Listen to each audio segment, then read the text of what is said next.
Okay, so we're going to wrap up this particular part of the effects commands, and we're going to do the lowest line in this set.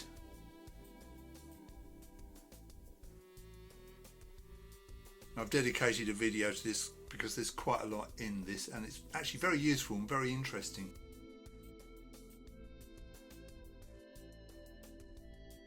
So to set this up, I'm going to create a new song. These work in tandem with the instrument view sends. This is a great way to use your M8 as an effects processor stroke mixer, and also recording any incoming sounds as a sample. Effects that you add to the incoming sound via the M8 are not recorded, so you might want to think about adding EQ and effects at source. And we've got two ways of doing this, so this is the first way. So to demonstrate this, I'm using a Teenage Engineering Pocket Operator. This is a Tonic, which is their little drum machine. I've got it plugged into the audio in of the M8. Just for quickness, I'm going to refer to this as the Tonic from now on. I'm going to press play on the Tonic. I won't hear anything until I turn up this input level on the mixer page of the M8. And there it is. We're hearing it and we're seeing it.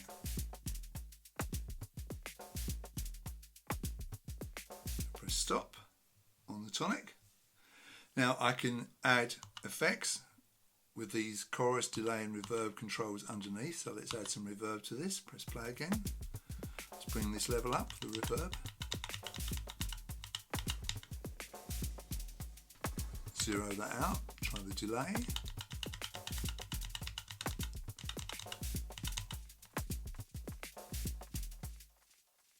We've got delay.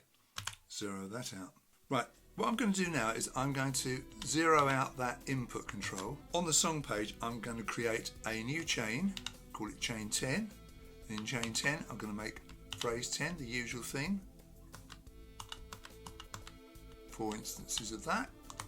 So I'm going to create a sample instrument here. I'm going to call it instrument 10.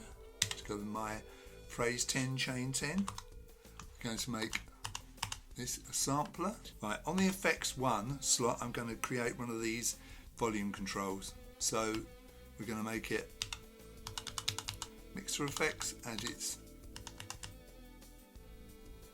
press play on both instruments. Won't hear anything until I turn up this level.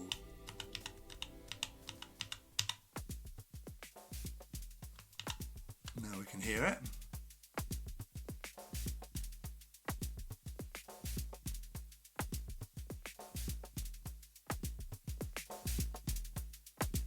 Get it pretty loud.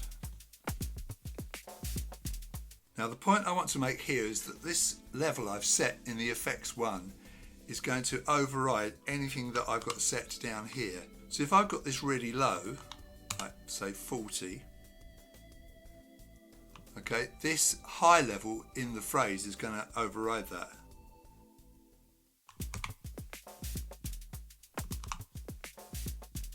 So lower it again. See, as soon as that playhead hits step 0,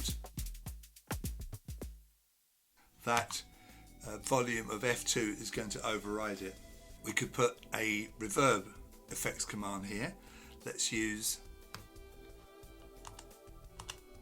this one here. So this is input reverb control, set quite high. Come down to the mixer page.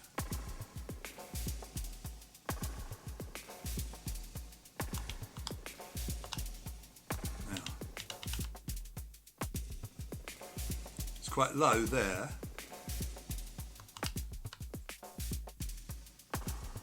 As soon as the playhead gets to step 0, it sees that input reverb, which is set high here. That's going to override that low setting that I've got there. So I could zero that out, press play, seeing that has no effect. I could bring down the reverb control here by holding edit and down, and that does defeat the reverb. But if I hold option and edit, bring that to EO, we're still hearing that. So come up here, control the reverb level here.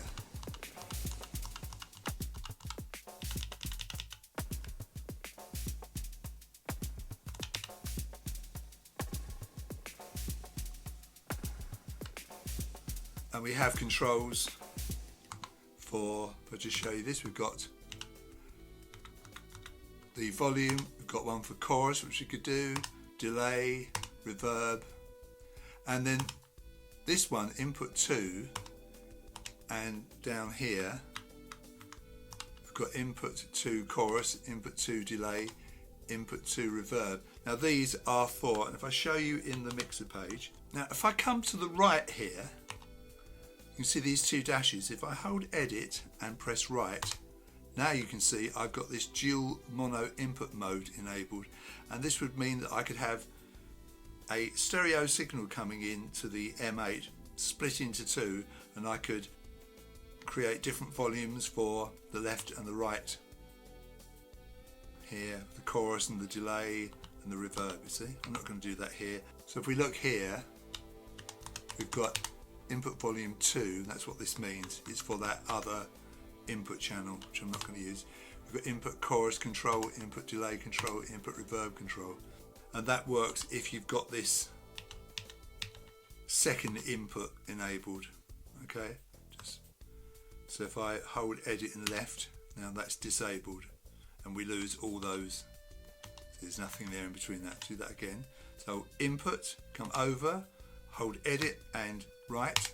Now once you've got that enabled, you can then turn the volume up and the chorus up and the delay up and the reverb up for that secondary input.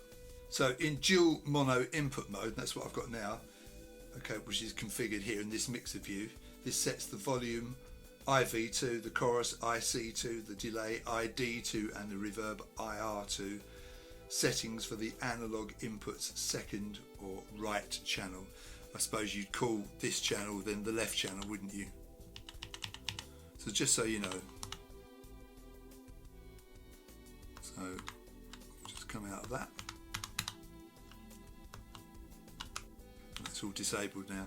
So I could change the volume down here, add a different one here, make it quieter, put it down a bit.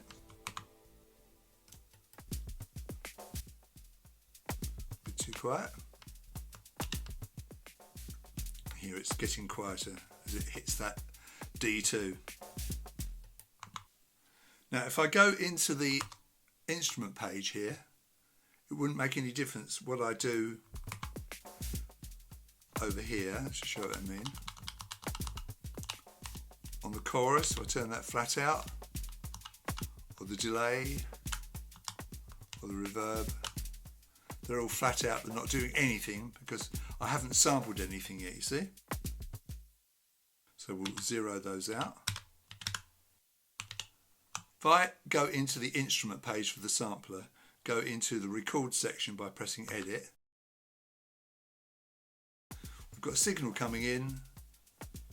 I could hold edit and record. Just stop that. And I've got a fairly weak recording, but I could do something about that. I could turn that up. Let's come down to the process and we'll normalize that. And now if I press play, I've got a crude sample recorded but no effects noted. It records completely dry, so I could then edit that, save it, I could put effects in the sample instrument, I could render it, bring it back in, that kind of thing. But that's just to show the process. So that is the first method. Let's show you a second method. So this is the second method of bringing audio into the M8 via the audio in. On track 1, I'm going to set up an external instrument. So I'm going to make chain 10, phrase 10, and inside phrase 10, I don't have to put a note in.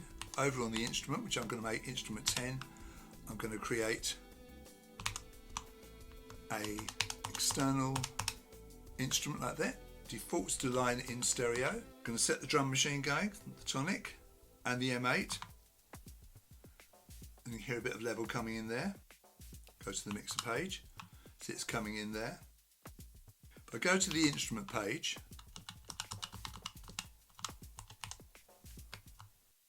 I can kill all the input by turning the dry all the way down.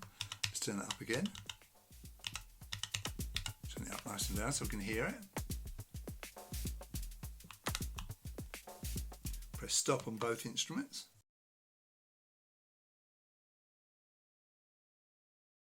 So if I press play on both instruments, getting some level anyway, I can turn that up like this. As soon as that play head hits that, you'll see the volume come up. Come down here, turn this down a bit, and the volume again is controlled by this internal volume effects command. Zero that out. That's really low now again. Doesn't completely mute the sound if I take this down to 0, 0, because the dry signal on the instrument page is turned up. See? Turn that all the way down and it's gone. See? So a few stages of turning the volume up and down. Now the advantage of using this method is that I can put chorus, delay or reverb on using the instrument effects. So let's bring up the reverb. Let's bring up the delay. See? You see they're going up on that main mixer page, the delay and the reverb, bottom left there.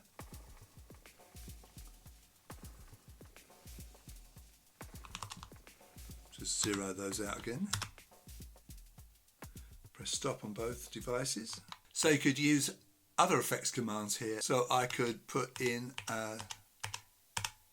input delay send effects command here. Turn this up. Press play on both devices.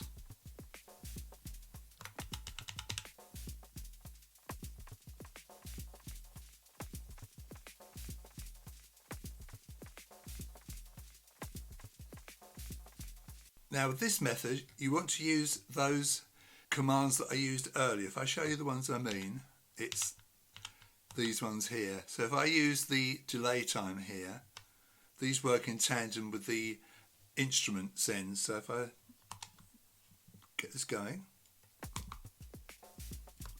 turn this up. Now bring the delay up here.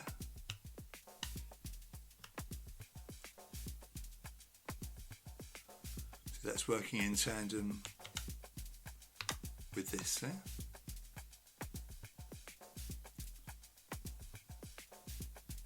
On the mixer page, always leave the chorus, delay and the reverb at E0 because obviously this is global for the whole song, not just for the phrase you're working on, the track you're working on.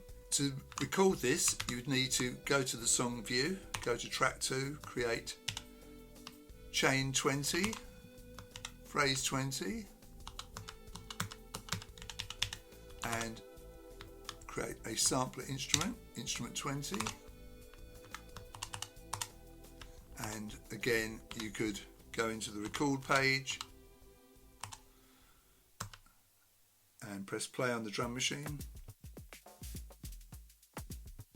press edit, records it, it's going to be low level again. Stop the record, stop the drum machine. We'll just normalise this so we can hear it a bit better. Down to the process section. And now we've got a sample. Again, we could edit, save, name, and then subsequently we could add effects to in the sampler instrument. And we could render it, bring it back, just like before. The last thing I want to show you today is bringing in audio via USB. So I'm going to create a new song for this. Now to do this, I was using GarageBand. Right, I'm going to press my spacebar on my computer to run this sequence. We can't hear anything because I've got to hold shift and down to go into the mixer page. If I just shift over to the M8 view here, come across to USB input, turn this up. And we can hear our little sequence coming in. This one here.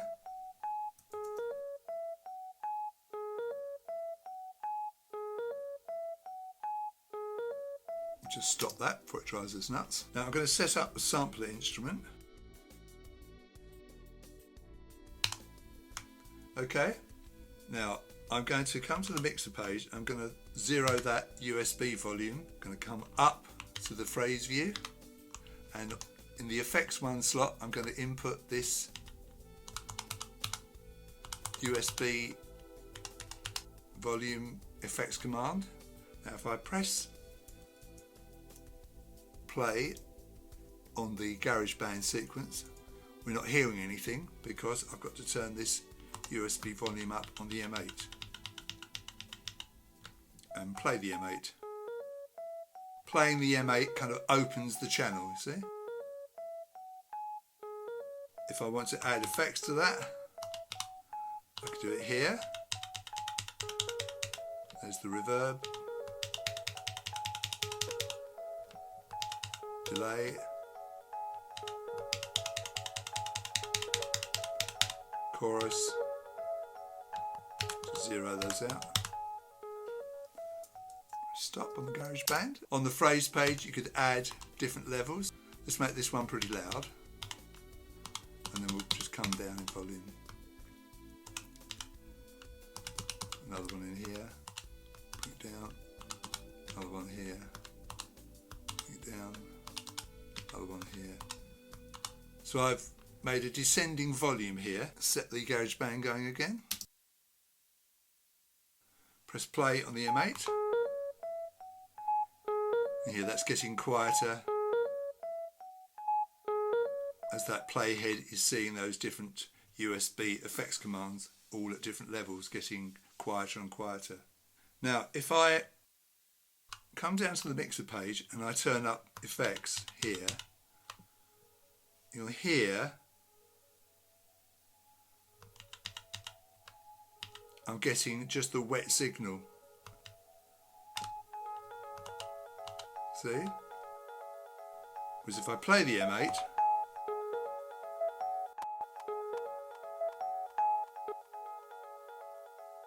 and stop it again, zero these out, and it'll go away. So with the M8 stopped, you just get the wet signal, and with the M8 playing, you get the dry and the wet together. As this is a sample instrument, of course, as before, you come over to record it, just stop it in GarageBand. So there's our sample. If I press play, I could edit that, I could name it and save it. I could add effects in the sampler instrument. I could add, permanent delays and choruses and reverbs, and then I could render that just like before.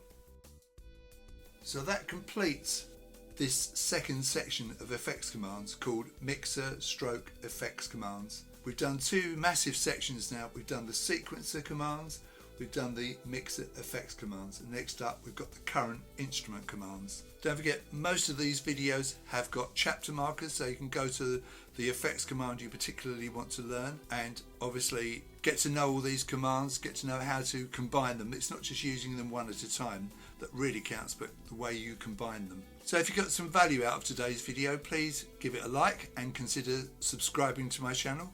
Thank you very much for watching, and you'll see me in my next video.